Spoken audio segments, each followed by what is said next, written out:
হাসরের ময়দান কায়েম হয়ে যাবে। আল্লাহ পাক রব্বুল আলামিনের সকল বান্দাগুলো নফসি নফসি করে কাঁদবে। আদম শফিউল্লাহ নফসি নফসি, ইব্রাহিম খলিলুল্লাহ নফসি নফসি, ঈসা রূহুল্লাহ নফসি নফসি, নূহ নজিহুল্লাহ নফসি নফসি, মূসা কলিমুল্লাহ নফসি নফসি। একজন মাত্র পয়গম্বর, তিনি বলবে না নফসি নফসি, তিনি শুধুমাত্র বলবে উম্মতি উম্মতি উম্মতি। আল্লাহু আকবার বলেন। তিনি হলেন আমার আপনার পয়গম্বর জনাবে মুহাম্মদুর রাসূলুল্লাহ সাল্লাল্লাহু আলাইহি ওয়াসাল্লাম। ও বাজান, ও যুবক, ও যুবক, তুমি তোমার মোবাইলের ভিতরে তুমি সময়টা নষ্ট করতেছো, মূল্যবান সময় তুমি নষ্ট করো। আল্লাহ রাসূলের সুন্নাহ তুমি কর্তন করতেছো, আল্লাহর নবীর কলিজায় তুমি ব্যথা দাও।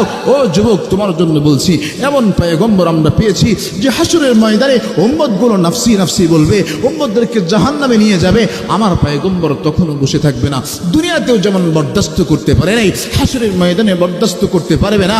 ও মুমিন, আল্লাহর পয়গম্বর সাল্লাল্লাহু আলাইহি ওয়াসাল্লামকে আল্লাহ তাআলা একটা চেয়ার দিবে, আসন দিবে, মাকামে মাহমুদ। বলবে পয়গম্বর আপনি এই চেয়ারে বসেন। আল্লাহ পাক রব্বুল আলামিনের পয়গম্বর শুধুমাত্র কেবলমাত্র আল্লাহ তাআলার কথা শোনার জন্য, কথা রাখার জন্য ডান হাতটা রাখবে আর দাঁড়ায় থাকবে। বলবে পয়গম্বর বসেন আপনি। আল্লাহর পয়গম্বর বলবে আল্লাহ, আমি যদি এই চেয়ারে বসি, এই উম্মতের জন্য দৌড়াবে কে? দৌড়াবে কে? এই উম্মতের জন্য দৌড়াবে কে? ও মুসলমান, সেই নবীকে তুমি কষ্ট দাও যে পয়গম্বর সাল্লাল্লাহু আলাইহি ওয়াসাল্লাম হাতটা রাখছে। আল্লাহর একজন ফেরেশতা ডাক দিয়ে বলবে ওগো পয়গম্বর, আমি মাত্র দেখে আসলাম আপনার একজন উম্মতকে জাহান্নামের দিকে নিয়ে যাওয়া হচ্ছে।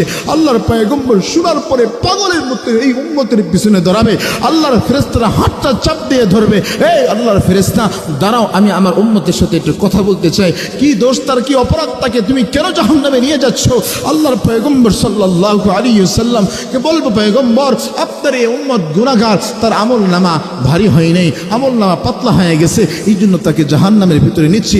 বলে আমল নামাটা আমার কাছে একটু দাও। আল্লাহর পয়গম্বরের হাতে যখন আমল নামাটা দেওয়া হবে, আমল নামাটা দেখার পরে বলে আমি আমার এই উম্মতের আমল নামাটা একবার মাপতে দেখতে চাই। আল্লাহর পয়গম্বরের কথা মতো যখন আবার আমল নামাটা মাপা হবে, ছোট্ট একটা চিরকুট আল্লাহর পয়গম্বর লিখে ওই দাড়িপাল্লার ভিতরে দিয়ে দিবেন।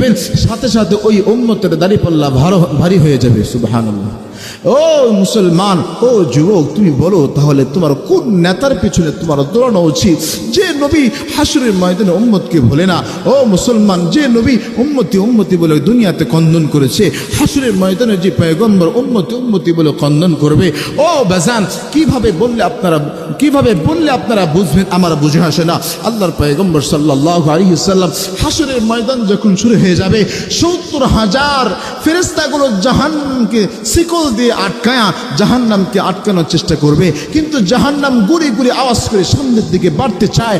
আল্লাহর পয়গম্বর ডাক দিয়ে বলে আল্লাহ, আমার একজন উম্মত যদি জাহান্নামের ভিতরে যায়, আমি পয়গম্বর তোমার জান্নাতে যাব না, জান্নাতে যাব না। ও বাজান, তো সেই পয়গম্বরকে মানবেন না, সেই পয়গম্বরকে ভালোবাসবেন না, তো বাসবেন কাকে?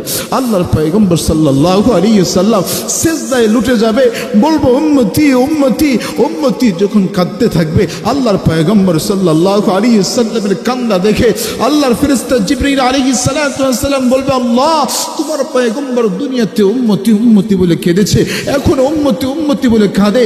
ও পয়গম্বর, ও আল্লাহ, তোমার পয়গম্বরের এই কান্না তো সহ্য করতে পারি না। আল্লাহ পাক রব্বুল আলামিন ডাক দিয়ে বললে জিবরিল যাও আমার পয়গম্বরকে যা বলো, ও পয়গম্বর আপনার যত উম্মত আছে অর্ধেক উম্মতকে আমি ক্ষমা করে দিলাম। আল্লাহর পয়গম্বরের কাছে যখন আসবে, ডাক দিয়ে বলবে পয়গম্বর আপনি মাথা উঠান, আপনি আর কাঁদবেন না। আল্লাহ পাক রব্বুল আলামিন আপনার যত উম্মত আছে সকল উম্মতের ভিতর থেকে অর্ধেক উম্মতকে আল্লাহ তাআলা বিনা হিসেবে ক্ষমা করে দিয়েছে। আচ্ছা, আমি একটু আপনাদের কাছে জানতে চাই, খবরটা কি সুখের দুঃখের খবর না সুখের খবর? জোরে বলেন। আনন্দের খবর এটা, অর্ধেক উম্মতকে আল্লাহ তাআলা মাফ করে দিয়েছে। ও মুসলমান, কিন্তু আমার আপনার পয়গম্বর মাথা উঠাবে না, আরো মাথাটা দিয়ে হাউমাউ করে আরো কাঁদতে থাকবে। কেন কান্দে জানেন? দুনিয়াতেই তো দেখবেন অনেক বাচ্চা দেখবেন 5 মাস 6 মাসের বাচ্চা বা 1 বছরের বাচ্চা যখন দুধ পান খায়, দুধ পান করে, এমন বাচ্চা 6 মাসের বাচ্চা যখন ক্রন্দন করে, মা ব্যস্ত মানুষ কাজ করতেছে, হাতের ভিতরে কাজ আছে, বাচ্চা কাঁদতেছে, ঘুম থেকে জেগে উঠছে, তখন মা কি বলে? তার বড় বোনকে বা বড় ভাইকে বা ফুফুকে বলে, দেখো আমার বাচ্চাটা উঠেছে, তার কাছে একটু তুমি যাও, আমি হাতের কাজটা সেরে তারপর আমি বাচ্চাকে দুধ দেব, যাও তুমি আমার বাচ্চার কাছে যাও। বলেন তো দেখি, যখন এই বাচ্চার কাছে তার ভাই বোন বা আত্মীয় স্বজন যখন যায়, বাচ্চা যখন চোখ খুলে যখন দেখে তার মা আসে নাই, আপনারা বলেন তো দেখি, বাচ্চার কান্না কি বন্ধ হয় না আরো জোরে কান্না করে? কেন? কারণ বাচ্চা জানে আমার ফুপু আসছে, সে আমাকে ভালোবাসে, এটা সত্য। আমার ভাই আসছে, সে আমাকে ভালোবাসে, এটা সত্য। আমার বোন আসছে, সে আমাকে ভালোবাসে, সত্য। কিন্তু আমার পেটের ভিতরে যে ক্ষুধা, এই ক্ষুধা নিবারণ করতে হলে আমার মারই আসতে হবে। অতএব আমার কান্না বন্ধ করলে চলবে না, মা আসার আগ পর্যন্ত কান্না করতে হবে। দেখবেন আবার চক্ষু বন্ধ করে কান্না শুরু করে দেয়, ঠিক কিনা বলেন? তখন মা দেখবেন, মার যত ব্যস্ততাই থাক না কেন, যত কাজই থাক না কেন, সকল কাজ ফেলে দিয়ে আগে আমার সন্তানকে থামাইতে হবে, সন্তানের কাছে দৌড়ায়া যায়, ঠিক কিনা বলেন? মুসলমান কিভাবে বললে আপনারা বুঝবেন? আমি বুঝি না। আল্লাহর পয়গম্বর উম্মতের জন্য এত মায়া, তিনি তো রাহমাতাল লিল আলামিন, উম্মতের জন্য এত পাগল ছিলেন। আল্লাহর পয়গম্বর যখন শুনেছে আরে অর্ধেক উম্মতকে ক্ষমা করেছে, বাকি অর্ধেক উম্মত এখনো ক্ষমা পায় নাই, লিমানিল মুলকুল ইয়াউম লিল্লাহিল ওয়াহিদুল কাহ্হার, আল্লাহর পয়গম্বর ক্রন্দন করতেছে।